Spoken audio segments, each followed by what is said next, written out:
We're at Combo Breaker 2022 in Schaumburg, Illinois, and we are here to check the All In Together.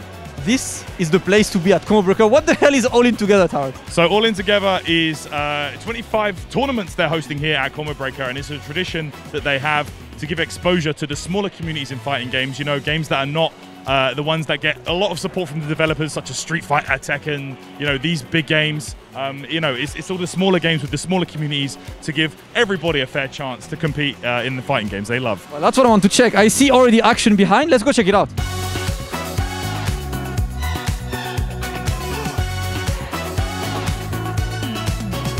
I really like these old setups. Like they're so authentic. It's basically it will give you like an arcade board, but basically they're like makeshift setups that you can take, portable setups. So like it's an arcade board, which obviously you can switch the game out of, set up to a freaking CRT monitor. So you thought Smash players were difficult to cater for. Yeah, arcade players, it's even more crazy. It's too much tech, man. You play Sailor Moon. How big is the community for this game? It's pretty big. We got a really strong Discord scene for it, where it's kind of set up like a moonlightfight.com. Just check that out on that. Like what's been really kind of fun is just like taking the gut, basically the guts of the game, putting that together, finding like something unique out of it, like from that, like basically just kind of discovering like all these little faults and making something wonderful happen with it. Is Sailor Moon the kind of game like Hokuto no Ken, where a ton of infinite and big combos are found, or is it more of a slow-paced kind of game? It depends. Like depending, like there's some weird quirks with like side 1 and side 2, because like you get throw priority on one side, you get invincibility setups on another. So like there's a lot of paper, like a lot of things that even happened before. Like you see that in Tekken a lot, where like rock paper scissors happens all the time. Like it's important also in Sailor Moon, just because like depending on which character you play, you might want to go for those throw setups and stuff. But also sometimes you're just waiting out your turn, and if you Sailor Uranus has an infinite, like just waiting for that, biding the time, and it's going to go right into it, and you're just shut out for the round at that point. So like one little mistake is all it takes. So first. I like that. So, do you know how big the bracket is for Sailor Moon? About 20 people, I think. 19 to 20. Are the local people, or are people like flying from all around America and the world to play with you guys? I'm from Tennessee. We got a couple people that are flying over, like from the RVA area, and others that at least all over the U.S. on that. I know in the past we've had I know in like at other side tournaments, like Zhao Hai has played a KOF player on that, and but you know, it's just like all over U.S. Yeah. One last question for you on this. Okay. If I, as a person, I'm trying to play Sailor Moon or stuff, like how the hell do you get into these games? Is it like, did you like the game and wanted to build something around, or did you happen to like randomly find it and join the people? How do people get into that game? Honestly, it's just like you find little videos, you find clips, like what is happening in this game. You get these weird little like guard cancels, and I was just like, how do I do that? How do I make that happen? And like honestly, like in my case, it's like Sailor Jupiter has like, you can do these guard cancels. As soon as you block, you can do a special move at any point, and you can just go immediately into 360, do a giant swing across the room, and it was this cool little moment. So this is like the Sailor Moon tournament on Super NES.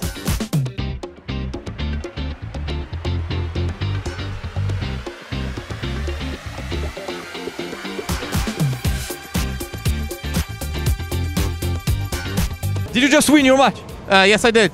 Are you in contention for winning? They say to me high, but I'm kind of rusty, so we'll see. How did this game end up being like a community game with like many people? There's quite a good group of people like joining the game right now. Yeah, I mean, it's taken off over the years. Myself and some of the New York scene were among the first to play it, and then it really picked up steam after Toronto picked it up, and then a few other scenes started picking it up, such as Boston, Orlando, and yeah, word really spread out through streams and the power of the internet and community. How do you play this game outside of a local? Is there a way to play online? Is it on Fightcade? Is it like anywhere? It technically is on Fightcade, although SNES isn't with rollback yet. It's a work in progress. Hopefully it is, but there's playable delay-based netcode. You can play with it.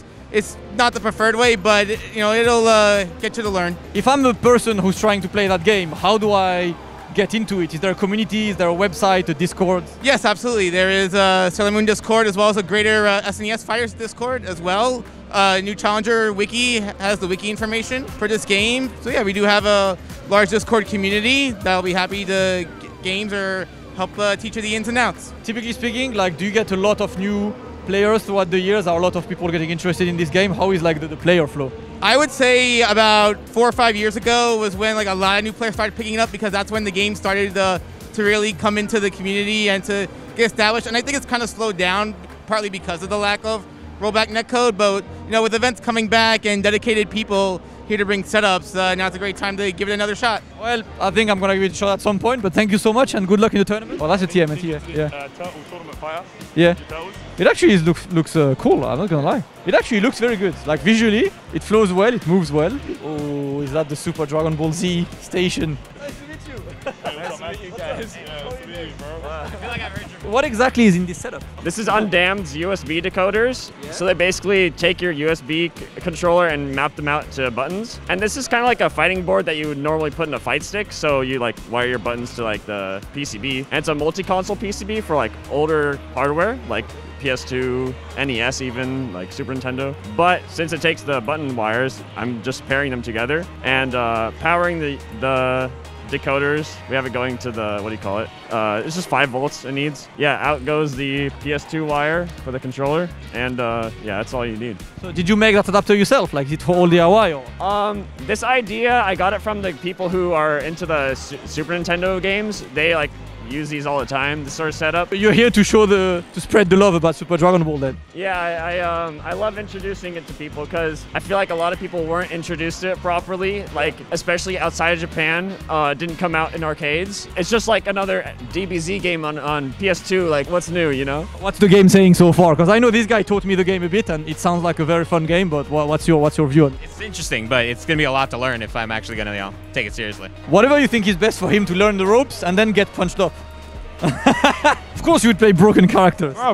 Cell is one of my favorite Dragon Ball characters. Nah, you heard it was top 1 in the game, so you pick him, yeah? You heard the tips from the pro. It definitely helped me make my mind up when I heard he was the best character.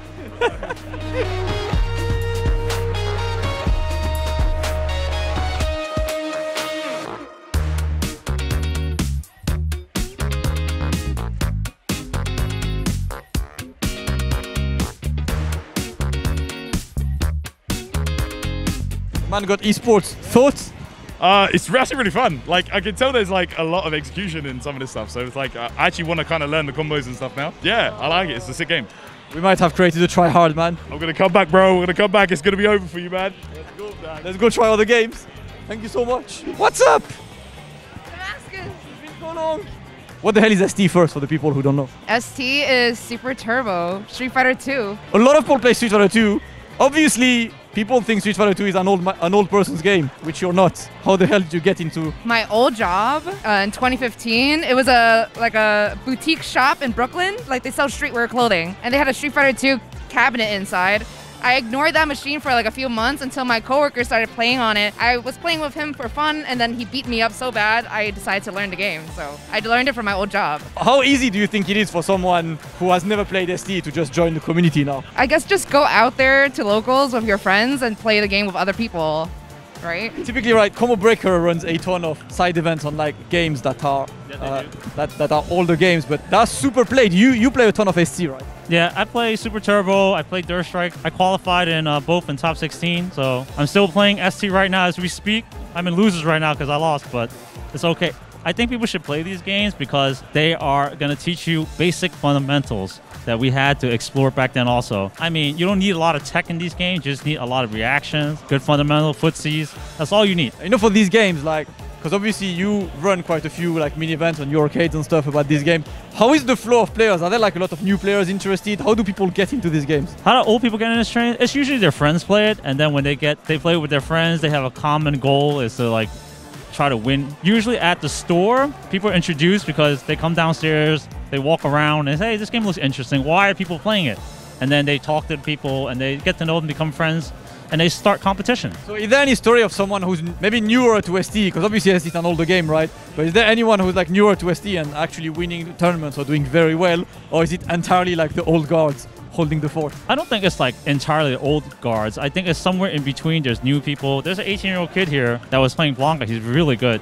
But there's a lot of new people playing in the genre. It's just that people have to go online and YouTube, do some research. It's not that hard, you know. But usually, if they're interested in the game, they'll find a commonality with the other players. And, you know, it's fun, exciting, you know. It's all right to play an old game. There's nothing wrong with it. You know, Too Old, Too Furious. You ran one of the games that actually like does all of this. What is this about? Too Old, Too Furious, basically a tournament of older genre games. And we try to bring them back into the spotlight so they can have their glory and shine. And all the old players who once did play can still compete in it. So that's a tournament series that we run at Next Level. Usually it's a yearly thing, but we're trying to plan for next year also. All right, I'm looking forward to the next, man. Good luck in the tournament, yeah? Can you quickly talk to us about what Vampire Savior is? Like, what's the game and how big is the community around it?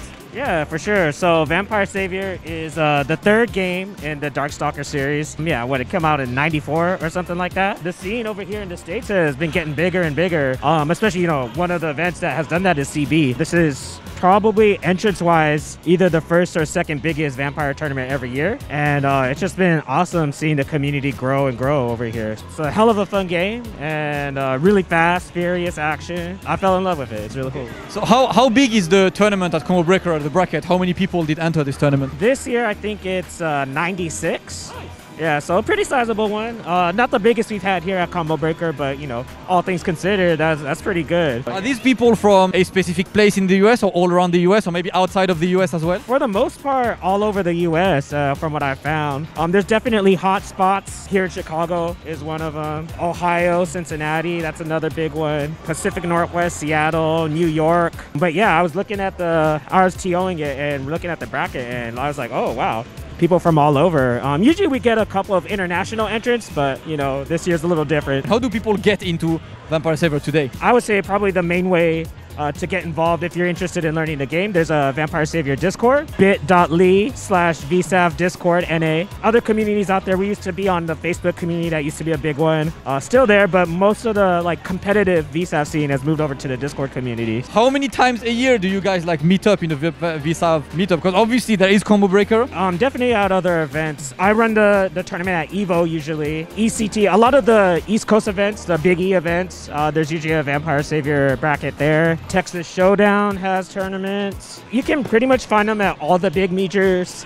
CEO is an exception, but the Florida community has apparently gotten really big over the pandemic, and they've been talking about doing it at CEO now. So why should people get interested in VSAV? What's cool? Why should they join the community, basically? I mean, look at the game, man. The game's fucking beautiful, right? Some of the best bright art in the game. So, if the aesthetic is cool, the characters are really cool and interesting, right? Gameplay-wise, it's fast. I mean, it's a really fast game. So a lot of action, and that also helps into making it easier to learn because you can play 50 games in maybe an hour and a half.